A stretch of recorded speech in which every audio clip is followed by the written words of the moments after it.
Welcome everyone to this training seminar, which is to give you an overview of the changes that we will be introducing for issue 6. Your trainers today are Sarah Jackman and Liz Rowenhorst, and myself, Bonnie Joplin from SALSA. A little bit of housekeeping as we work through. It is an interactive session, so there is an opportunity to ask questions, but we'd be grateful if you can stay muted in the main sessions. It's your opportunity to speak up in the open mic sessions, and you can see that that's recognisable through the little chat and question mark icon that we have there. So watch out for those later in the presentation as your opportunity to speak up. We've also got the chat function, so Sarah and I will be monitoring the chat, and we'll likely park your questions to the open mic timings. So yeah, please feel free to use the chat as we're working through today's presentation. So what will we cover? We will do welcome and introductions, as you might expect. Then we will give you some background into the aims and intentions behind the new version. We'll look at the overarching changes that have been introduced, and then really take a little bit of a closer look at some key clauses before showing you some of the tools that we've developed to help you become issue 6 approved. Okay, so for background, you may have seen on social media, hopefully, SALSA is now in our 15th year, so that's quite a milestone for the scheme.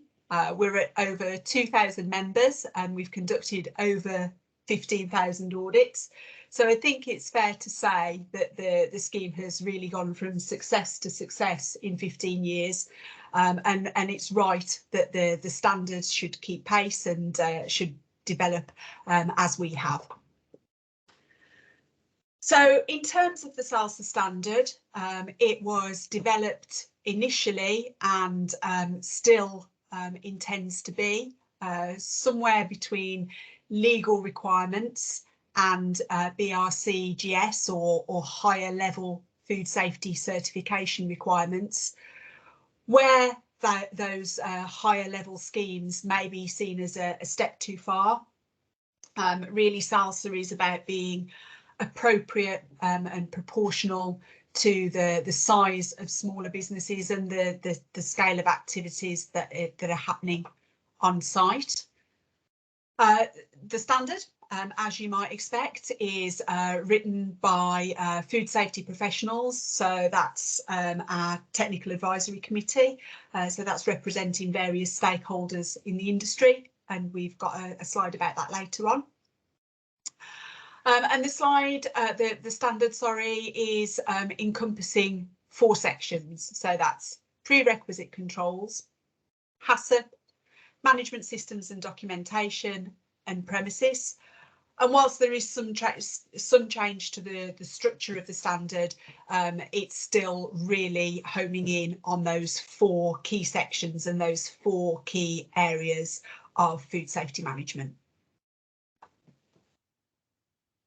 So the aims and intentions behind the development of issue 6, well, it really still must meet the scheme's core objectives. So that is always safe food first. It's about the standard being practical and supportive and constructive for our members. We are very focused on ensuring that it remains appropriate, accessible and achievable for small businesses, and that the standard in itself and the interpretation guide is fit for everybody who uses the scheme. So that is yourself as our producer members. That's also the buyers who use the scheme, and of course the auditors who are working with the standard as well. So the standard really needs to be fit for everybody who needs to use it. And as usual, a really important consideration for SALSA is making sure that the scheme and the standard keeps pace with changes and developments in the industry, keeps pace with industry best practice, whilst really remaining true to those core values of the scheme.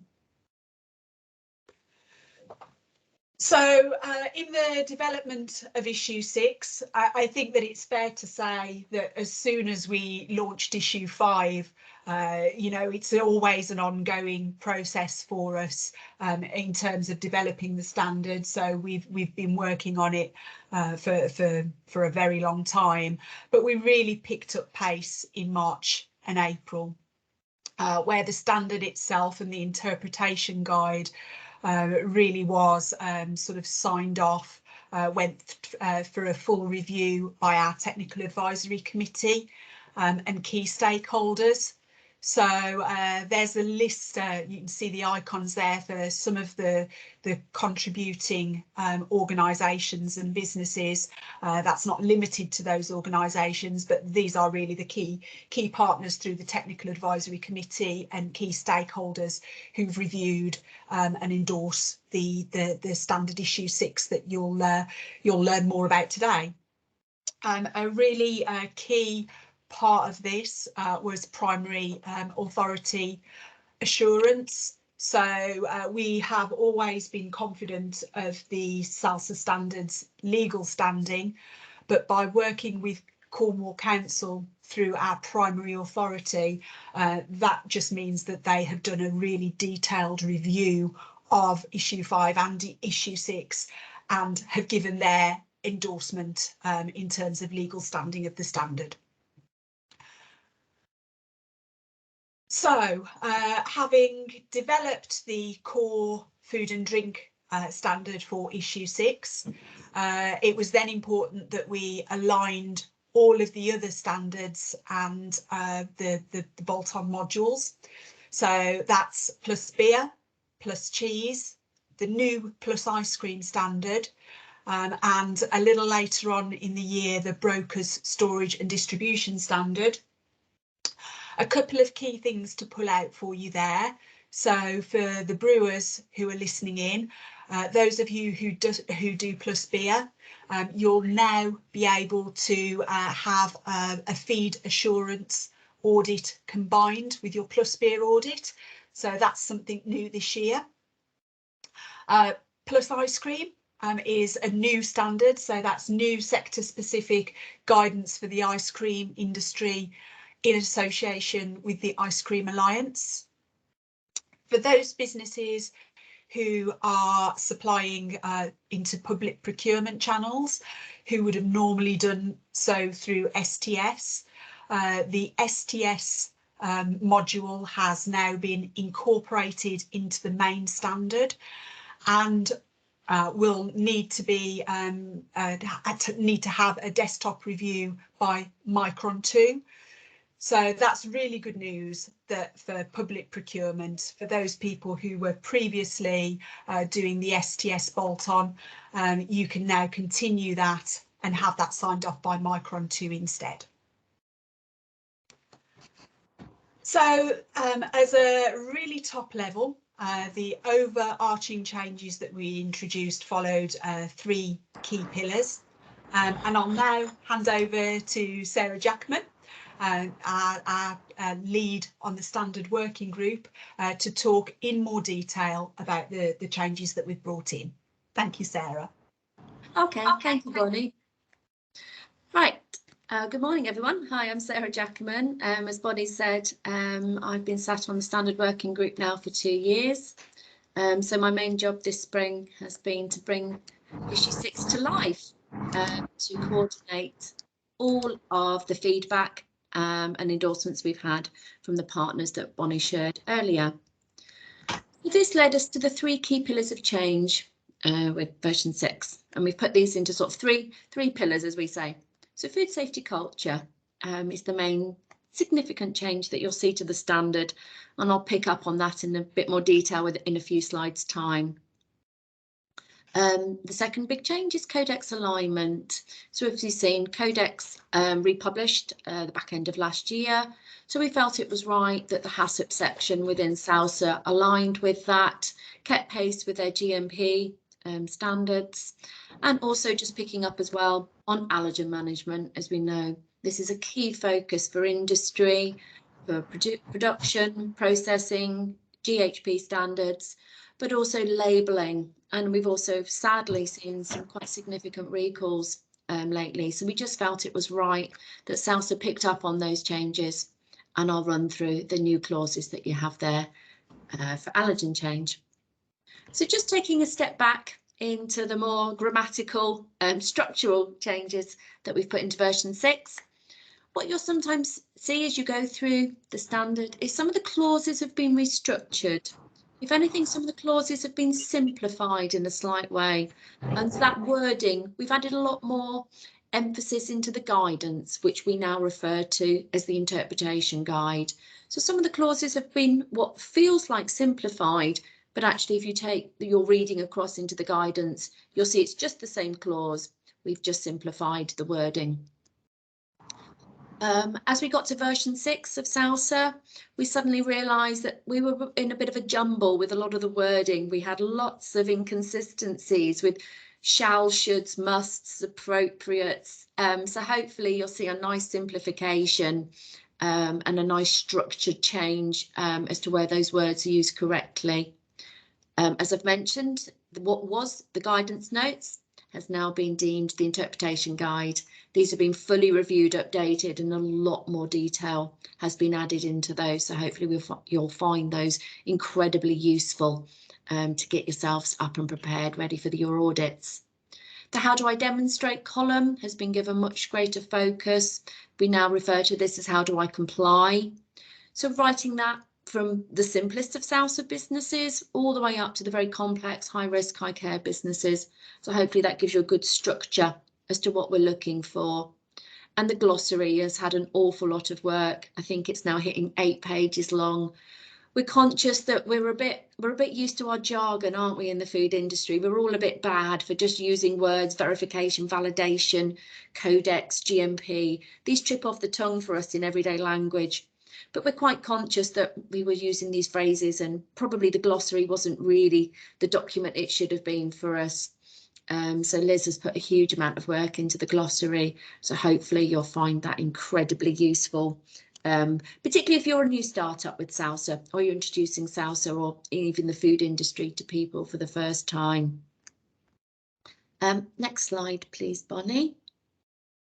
OK, so we've still got those the same 4 sections of SALSA. That hasn't changed. What has changed is how we've filled the content of them. So the first section, the prerequisites, was a very heavy section. So if you were looking for a few things that were previously in prerequisites, they've fundamentally gone across to section 4. So things like GMP, metal control, glass and plastics, foreign body control, they've moved across into section 4, which has now been phrased premises, layout and structure.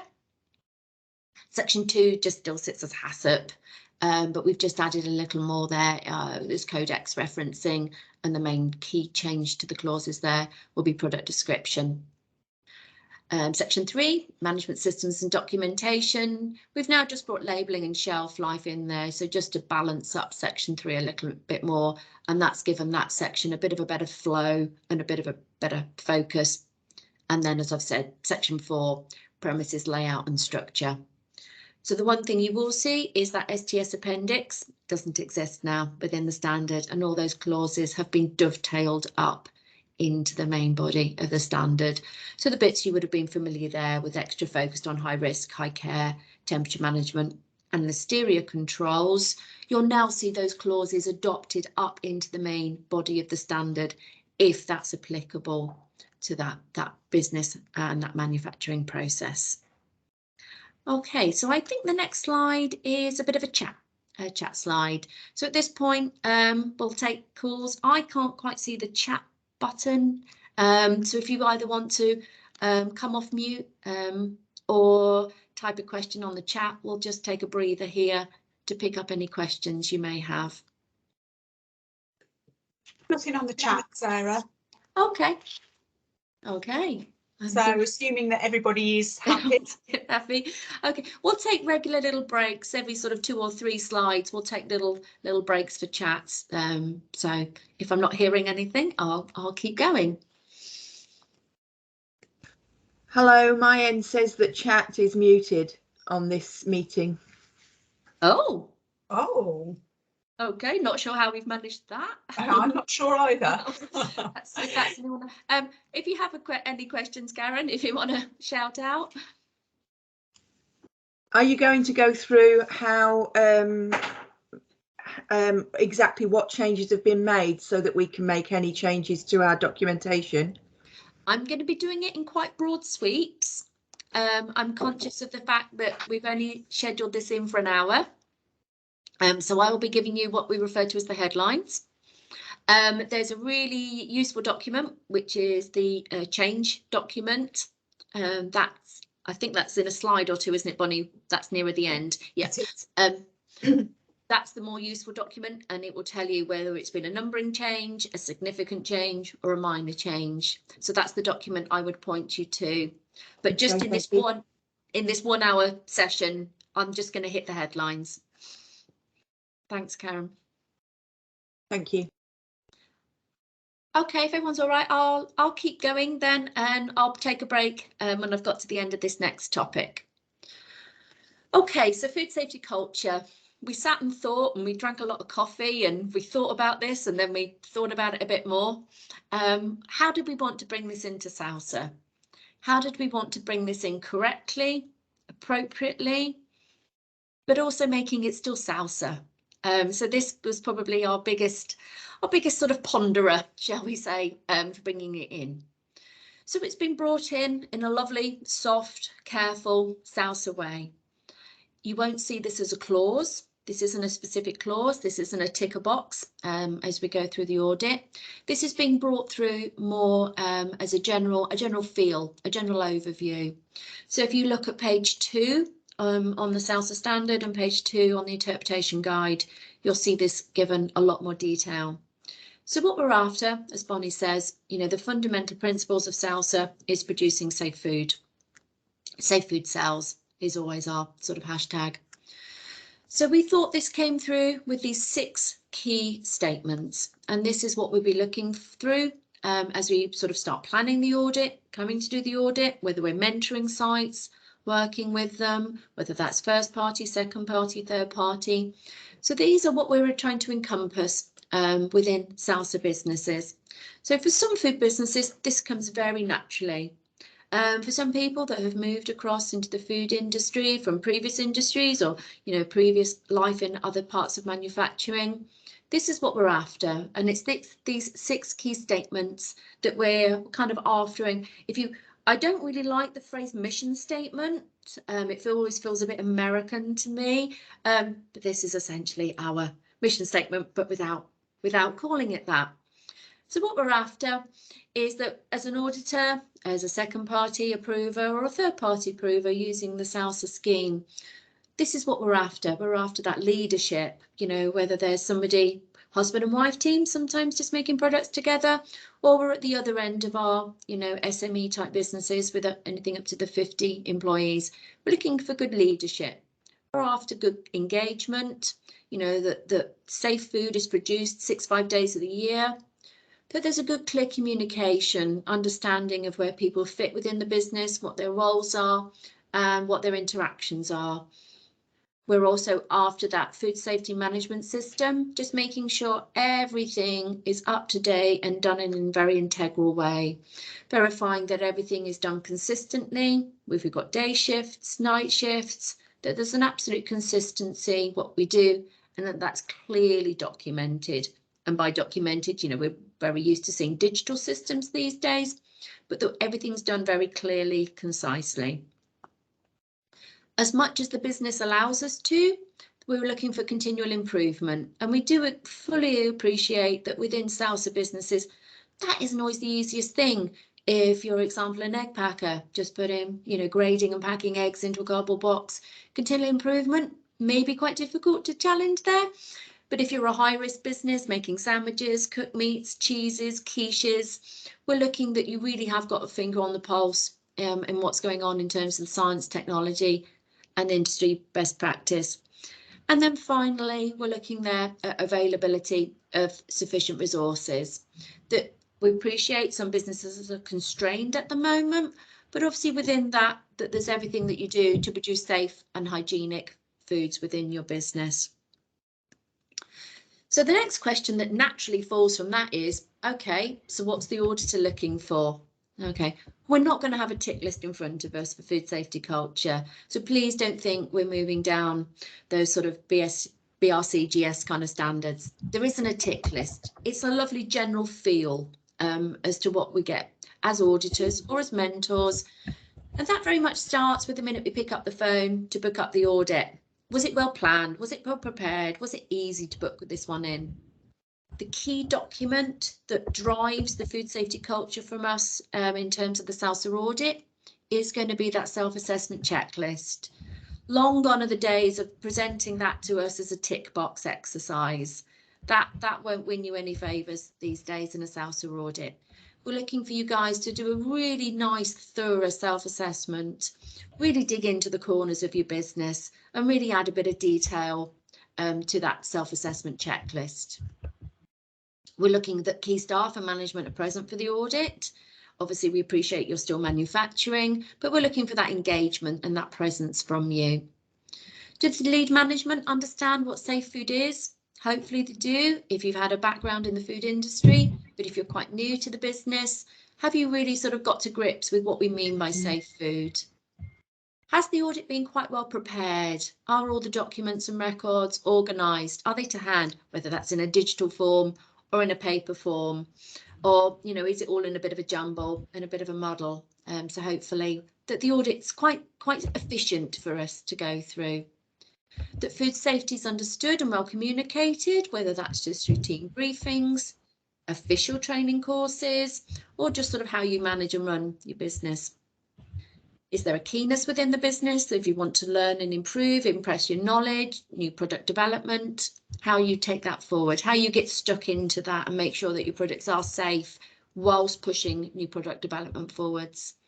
And is there an ongoing commitment to continuously produce safe food 365 days of the year?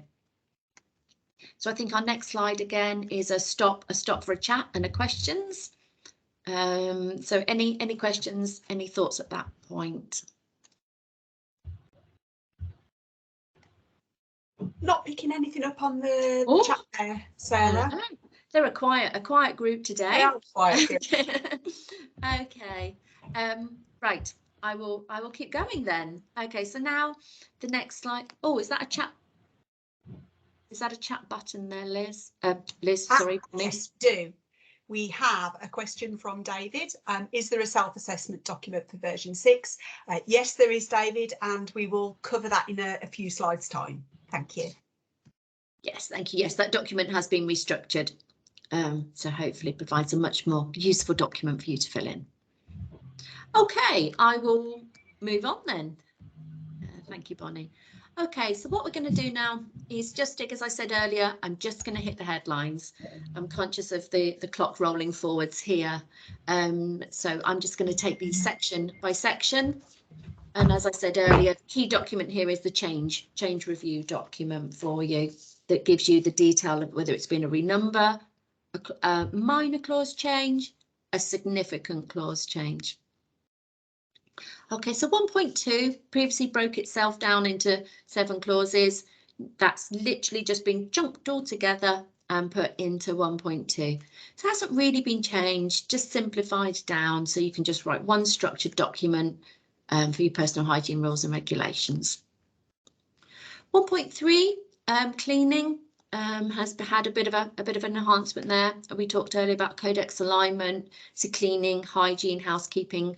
Naturally felt that cleaning needed to be a bit reviewed and enhanced. So what we're after there now is a cleaning plan. a sampling and a cleaning plan, scheduled cleaning, but also lifting up into sort of high level and more structured, maybe periodical cleaning, adding a little bit more detail to your paperwork systems there. Also included in that is equipment and services within cleaning. So thinking a bit maybe about refrigeration systems, air handling, filtration systems, not just the nuts and bolts of the everyday factory.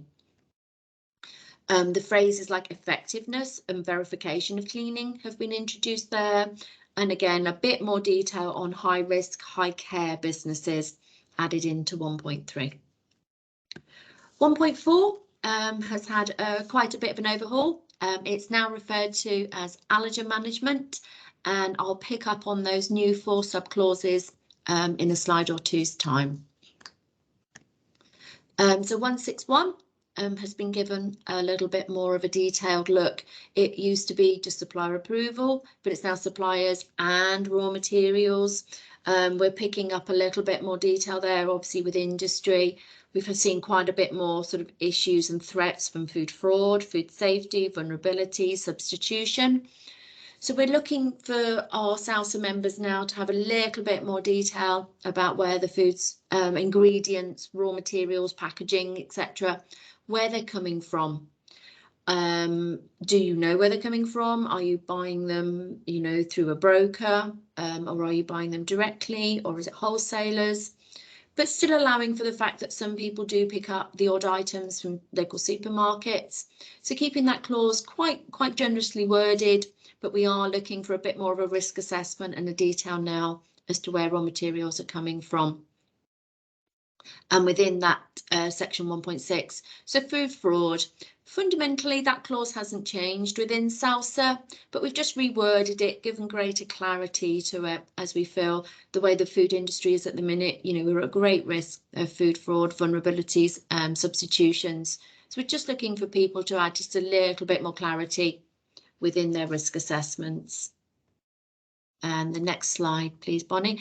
Okay, so here's what 1.4 now looks like. So 1.4 is now headlined as Allergen Management. It's now given its own clause and it's given its own headline, just to reflect how much more important we feel this is across the industry as a whole. So the clause 141 hasn't actually changed. It's just obviously got a new structure to it. So that same clause, identify all allergens handled on site or brought onto site if you're acting more as a broker, and the document to the risks of cross-contamination that could occur within your manufacturing business. And then 142, 3 and 4 are the new clauses. So we're looking for a management procedure. We're looking for a good structured document that talks us through your business, the controls you have in place, whether you're able to completely prevent potential for cross-contamination, or if it's a management system, how much you minimise the potential for cross-contamination at all stages of production. So taking that document from intake all the way through handling, storage, manufacturing, rework, work in progress, etc. How that is structured through your entire business and what documentation and records you feel you have in place to demonstrate that. Picking up then on the legal requirements, so allergen information on labels and labelling shall be legal and accurate. So this is picking up on some of the requirements that Primary Authority gave us for version 6. So that definition there of what is a label versus labelling. So labelling is also including things like sleeves, outer packing, outer boxes, flyers and things that can go with the product. So making sure all of your allergy information is correct and consistent within your products. And then 144 is if you are then making any suitability claims, so gluten-free, dairy-free, free from type examples. And again, that clarity of labelling and any printed packaging shall be validated using accredited methods. So this is where we really are lifting the standard up a little bit. We've seen some fairly sort of ambiguous sort of claims sometimes on products. So we really are stamping down a little bit more that now in the SALSA standard and looking for that real validation methodology here within allergen labelling and suitability claims. Okay, thank you, Bonnie. Okay, so picking up on section 2 then. So not too much has changed within the HACCP, just a bit of phrasing and terminology just to bring it in line with Codex. So the main key clause change here is 2.2. So one thing that we realised was that SALSA never really asked people to describe their products. So we've got that product description clause coming in now. We are going to be writing quite a detailed tools and tip on this and hopefully giving a couple of templates as to what we're after. So we really want people to really start thinking about what makes their product safe. There's food safety factors. Getting to people think a little bit beyond micro, so micro, physical, chemical, how it's stored, how it's handled, how you intend this product to be used. So that will be the main change you see through 2.2. 2.5 is obviously your hazard analysis, so much greater use and correct use of risk assessment. So lots of people write really good risk assessments, but then don't really take the outcomes and the answers that come from those risk assessments into much more detail.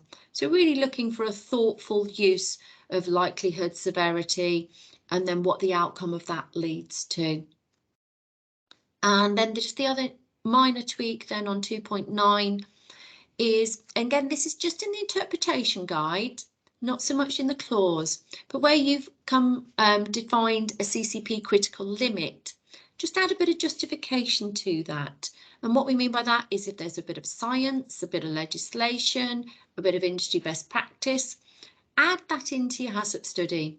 So classic examples of that can be cooking, cooling, pasteurisation, storage, holding temperatures.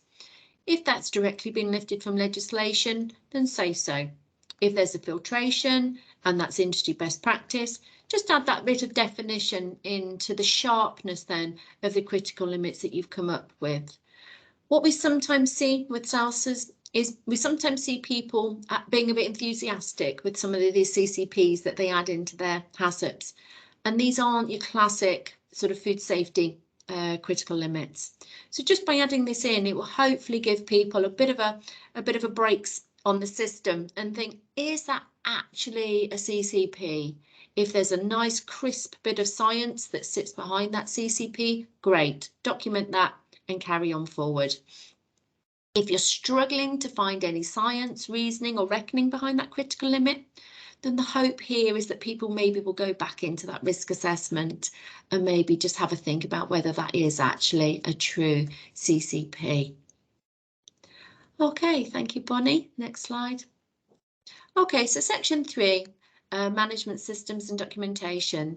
So just a little bit more coming across into here, we've brought a bit more detail into specifications. So again, picking up hopefully on a bit of a theme you saw in 2.2, HACCP product description, talking about physical, chemical and micro. So we've just brought that theme through into specifications. So adding in there your defined limits for physical, chemical and micro. So some products are maybe, they're made safe by chemical processes, acidities, pH, nitrites, salts, etc. So adding those details in there. If there's any physical parameters such as filtration or sieving, adding that in there. Just to add the consistency onto 3.7, so where we've picked up on labelling with the allergen section, just adding that consistency, so labelling and labelling information there and picking up them. What we've seen sometimes is people have some quite wild and wacky claims on their websites that don't necessarily transfer onto the product labels. So just making sure that if you've got any website claims, that they're correct, true and accurate, that you're not saying people say things like gluten friendly sometimes on website claims or social media claims, but then that doesn't translate then onto the finished product. So just making sure there's nice consistency through there. And then the final tweak in section 3 is 3.8. So shelf life, previously seen in section 1. Shelf life to be validated, accurately validated. If you've got high risk, high care products, making sure we've got some accredited laboratory work there just to justify where your shelf life has come from, but also to recognise for low risk products that can still be done as in-house processing without the need for external laboratory work for shelf life. And section 4. Okay, so section 4 just got a bit bigger. Bits that you previously might have seen in section 1, if you can't find them, chances are we've moved them across into section 4. So we've just given that a new title, so premises layout and structure. And I think it fits better and it has a nicer flow to it. So one of the key things there, 423, if you're familiar with the Brokers Storage and Distribution Standard, you'll be familiar with some of the clauses that we introduced into that. You'll now see those moving, as is correct, across into version 6. So looking a little bit at more food defence and cybersecurity, we've given a really good link there to the Government Intelligence Services guidelines as to what sort of things we're after there. 431, again, introduced under Broker Storage and Distribution, that site plan. It's a really useful tool. It's a very useful document. It's very useful for us as auditors. It's quite nice for us to sit and have a look at the site plan. We mentioned earlier in allergens, didn't we, about process flows, cross-contamination, movement of products. And the site plan is a really good document to help you visualise that. And then 4.4, the final big change there, again, those clauses, foreign body management, metal detection, glass and plastics, wood, etc. They've just moved across from section 1. So hopefully that gives a nicer feel and structure across into section 4. And I think that's my last slide. Yes, thank you, Bonnie. Yeah, so at that point, any changes, any questions, any thoughts? Obviously, there's a bit to digest there, I guess, for you all. I've given the changes in about 20 minutes, but any questions? We've got quite a few questions on the chat. Oh, so I'll work through those for you now. Lovely, thank you. So from Karen, if supermarkets are used for ingredients, they don't supply data specification sheets. Yes. So we do touch on that, don't we? We do touch, yes, absolutely. And in the guidance, what we generally find, and this is something I found really quite useful. If you go onto that supermarket's online shopping page, you sometimes find the equivalent of a data sheet. So you'll often find the structure, the ingredients, storage uses, etc. So that's often quite a useful document to just download off the supermarket's website. If not, yes, we fully appreciate, yeah, you're not going to write to Sainsbury's head office, are you? And get a downloaded spec of a pack of butter. But just take a photo of the packaging and just record that and just verify that within your own systems. Yeah, we fully allow for that in the interpretation guide. So hopefully you can come up with something. Okay, and the next question, again from Karen, is we have contradicting labelling legalities. Is there someone at SALSA who will be giving us the definitive legal requirements for labels? So do you want me to answer that, Sarah? Yes, Bonnie, yes, if you want to go for that. Yeah, so I think that it's clear that obviously there is a responsibility of the individual business to understand the legal labelling requirements in terms of their particular products. But if you want external help to do that, then yes, the SALSA label check service is available, and if you want to pick up on that, then please feel free to drop me a line after the training, and I'll signpost you through to the team that do our legal label checking. Is there a charge for that? There is a charge for that, Karen. Yes. Yeah. Yeah. And can you also tell me then if there is, like, we've done the labelling course, the SALSA labelling course, but we've also had trading standards who have questioned our labels with regard to legality, but we've done the SALSA course and we've done our labels on the legalities introduced on the labelling course. It's really quite difficult for us to dig into specifics in this session, so I'll happily pick up with you offline. But that was one of the important things about getting the primary authority assurance of the standard. Trading standards as a department have been through the standard and all of the labelling requirements, confirming that if you follow the standard, then that is an effective starting point for you to have everything that you need in place. But there is obviously a hell of a lot of detail that goes behind each individual label. So more than happy to pick that up with you, Karen, offline. Okay, thanks. Douglas is asking $1 million question here, Sarah. When will the tools and tips be available for issue 6? Oh gosh, we wish we could give you a clear answer to that. We do apologise greatly.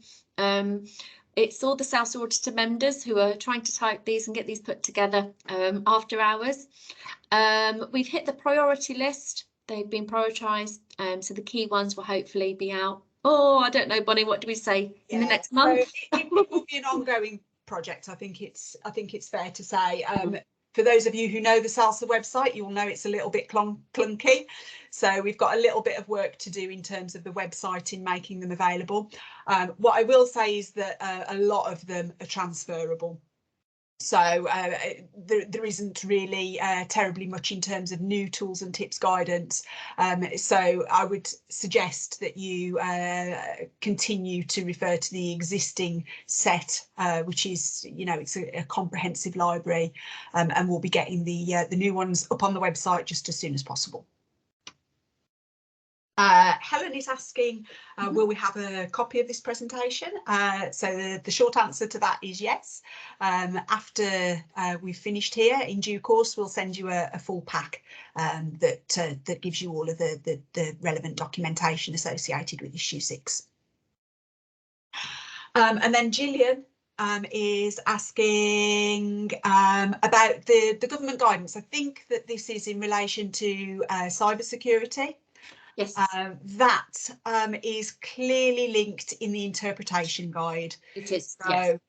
That will be one of the suite of documents that we will share with you after this training, but that is a members only document. It's a members only document. However, if you do Google GCHQ, that's where the documents have come from.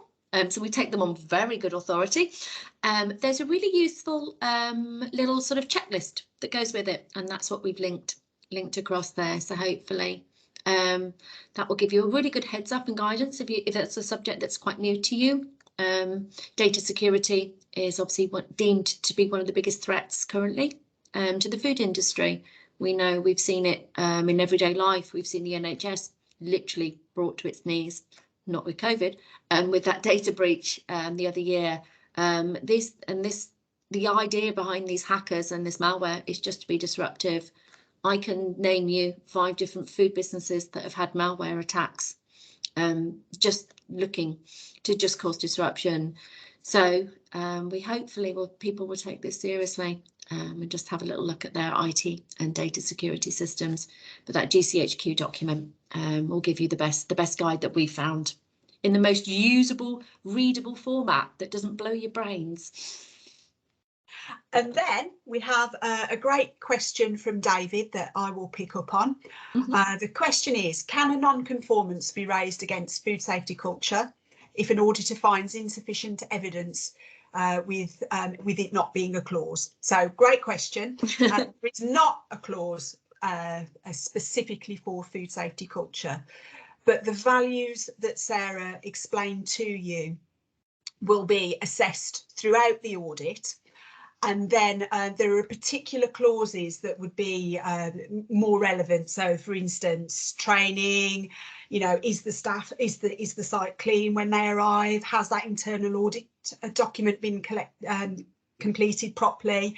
What is your overall commitment? So whilst there isn't a specific clause for food safety culture, the auditors will be looking for those values in each of the individual requirements. And if they find that those values aren't being met across the standard, then that will result in non-conformances in those particular clauses, but also a greater likelihood that the audit won't be successful. So I hope that explains that clearly to you. Okay, we've still got time if anybody else wants to ask questions more on the technical side about the detail of the changes.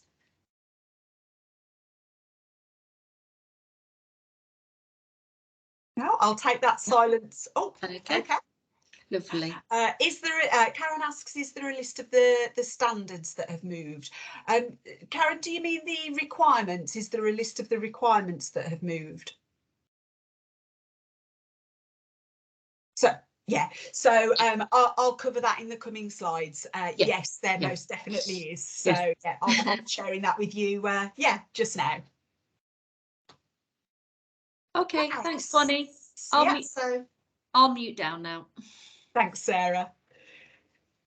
Okay, so now we've learned a little bit more about the requirement changes within the standard. We're just going to talk a little bit about the approval process. So for those of you who have missed it, the standard launched on the 1st of June, but won't be auditable until the 1st of September. So as I'm sure you're all aware, SALSA is based around an annual audit. So it's worth, if you haven't already, getting out your certificates and checking where in the year your audit falls, and perhaps doing some planning to make sure that you have everything in place for issue 6 if you're due an audit after the 1st of September. So the key documents which we will share with you after the training are, of course, the SALSA Standard itself, issue 6. This document is publicly available, so anybody who is keen to find out exactly where the changes are for issue 6 should look at the SALSA Standard. But far more usable and informative is the interpretation guide. So this is what you would have formerly known as the guidance notes. This is a members only document that really takes you through a lot more detail behind the individual requirements, giving you guidance on, you know, really more specific areas of compliance, and also featuring that important column, which is how do I demonstrate this?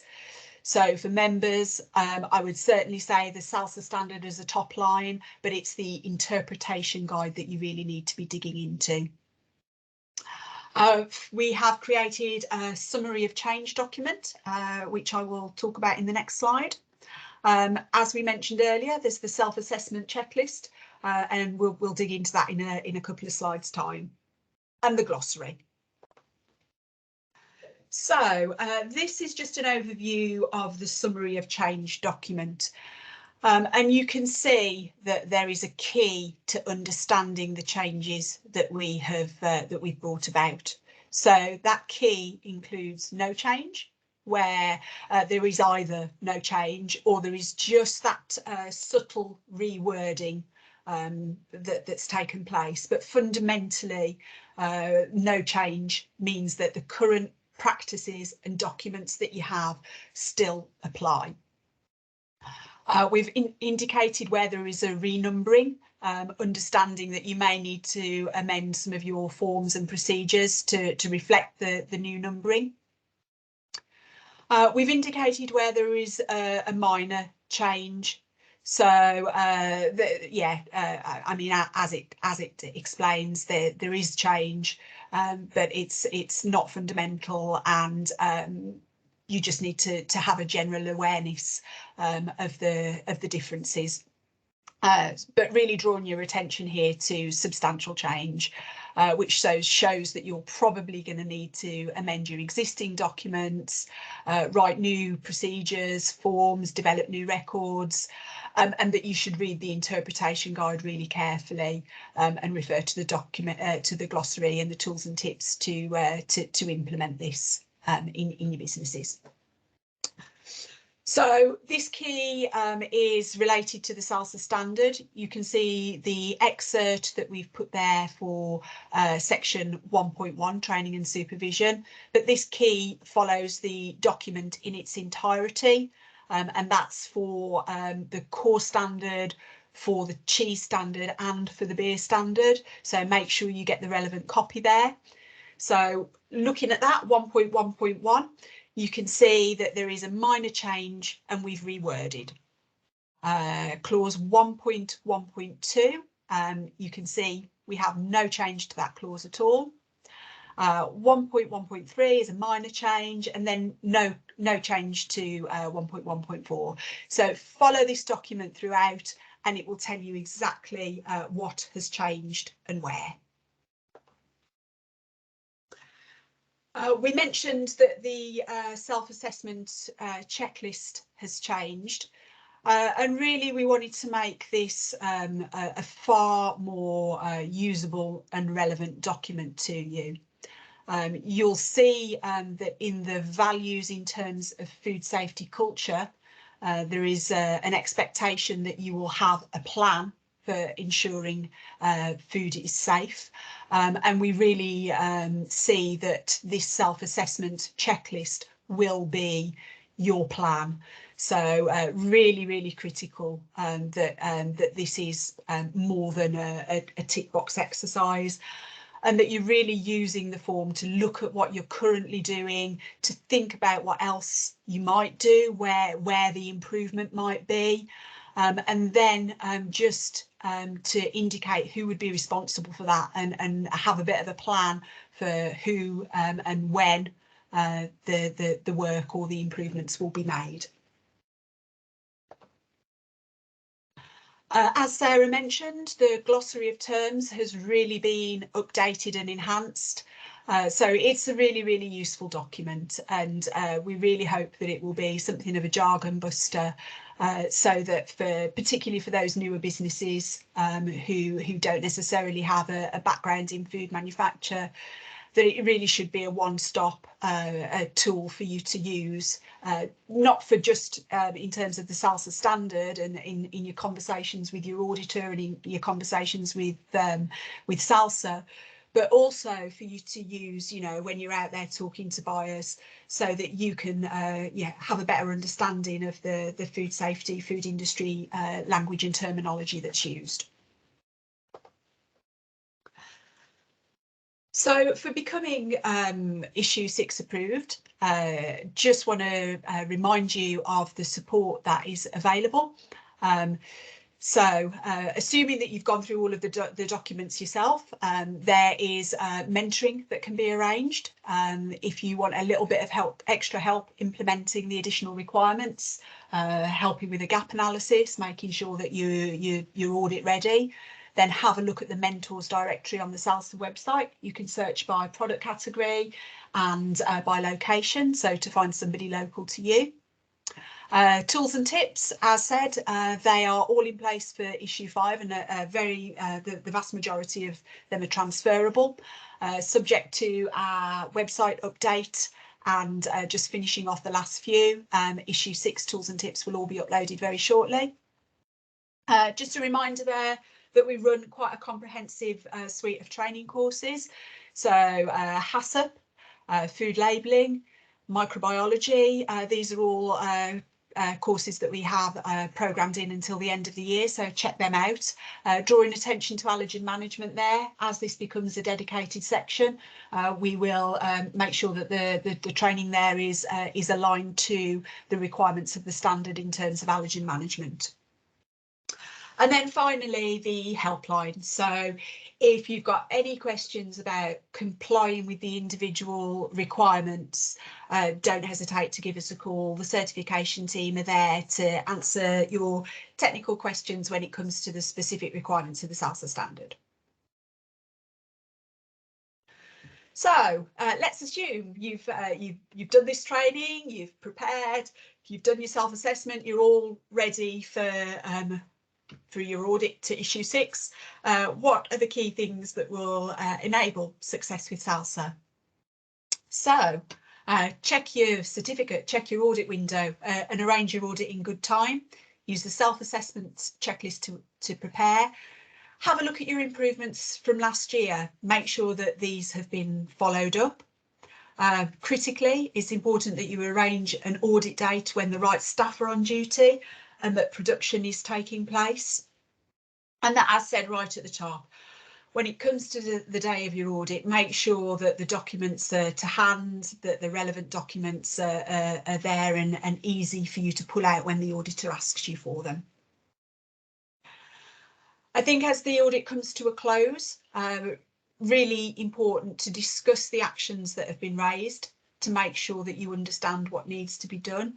So we'd really encourage you to take some time at the end of the audit just to go through with your auditor to make sure that you're perfectly clear on what you need to do and what additional evidence you might need to supply to SALSA to close out any non-conformances that you might have. But I think really it's about embracing the opportunity to learn and improve through the SALSA audit. So I think it's fair to say that we do occasionally get a clean bill of health audit, but it's certainly not the majority.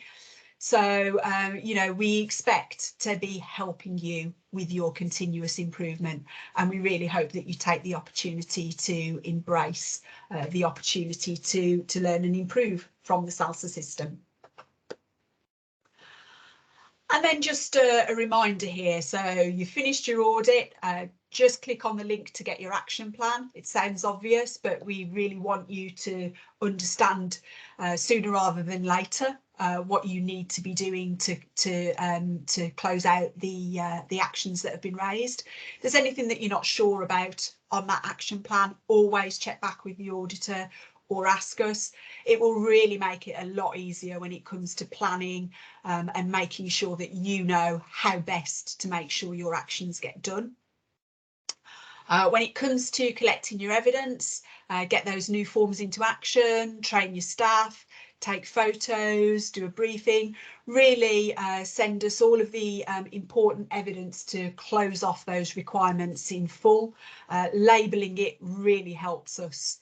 So, you know, giving us clarity in your corrective action, which action does it relate to, which clause does it relate to, label it, show us before and after, write us a little explanation. All of this just really makes it easier for us to more quickly get your approval done and get you all approved. And then I think just be a little bit patient with us. Sometimes people think that the corrective action is reviewed immediately, but with some 2,000 members, we have quite a queuing system in operation, as I'm sure you appreciate. So the key to that is planning, giving us enough time so that we have the 28 days as required to review all that lovely evidence from you. Okay, so that really nearly brings us to the end of the presentation. So I would just like to open it up to the floor again to see if there are any questions, and I can see there are quite a few on the chat, so I will make a start, but if there are any more, then please add them in. So from David, will audits be remote or are they all on site now? So I think it's fair to say that as restrictions have ended in terms of coronavirus, the expectation is that we will move everybody to on-site, full on-site audits now. So that's notwithstanding that there may still be some anomalies and some individual circumstances. So if you find yourself in a position where an on-site audit is difficult, I think there's coronavirus, but we also had some circumstance with bird flu earlier in the year. So if you're having difficulties with an on-site audit, then talk to us about it would be the first port of call. But the vast majority should now be on site. Question from Alex. Does the internal systems review need to be completed by someone independent? I work in a small company and it's hard to get someone independent with the correct knowledge. Really good question. Thank you, Alex. So yeah, we totally recognise that for very small businesses, this is difficult. It is best to get somebody independent to do the review for you so that effectively you're not marking your own homework. But what I would suggest is maybe you can get a colleague to help you who is more removed from your particular department. Perhaps there's another local food business who you might be able to do a swap with. So have a look at the directory, see if there's anybody close to you who might be able to do a bit of a swap. Our auditors and mentors are also available to do this work independently. There would be a charge for that, but that's definitely something that you might consider, particularly as they'll be able to give you a lot more help with compliance. So again, have a look at the SALSA Auditor Mentor directory to find a specialist who is local to you. David asks, where do I find the self-assessment document? Yes, you can only find the version 5 version on the website. As said, our website is a little bit clunky. We're just getting all of the documents finalised and they'll be uploaded ASAP. But in the meantime, I will share that in the set of documents that will follow after this webinar. So you'll all have that in the document pack. And I think that will probably answer Karen's questions about when will all of the issue 6 document be available on the SALSA website. So you have the fundamental information available in terms of the standard, the guidance notes, the change document, the new glossary. All of this is available, but there is just a few of the associated documents that we're in the process of uploading. So if any of those are critical to you, then please give me a shout and I'll get those across to you independently. Okay, so I think we are nearing the end of our hour.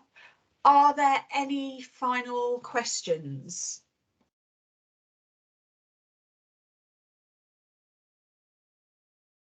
Okay, well, in that case, I think it leaves it to me to draw this to a close. Just want to wish everyone good luck with their issue 6 audit.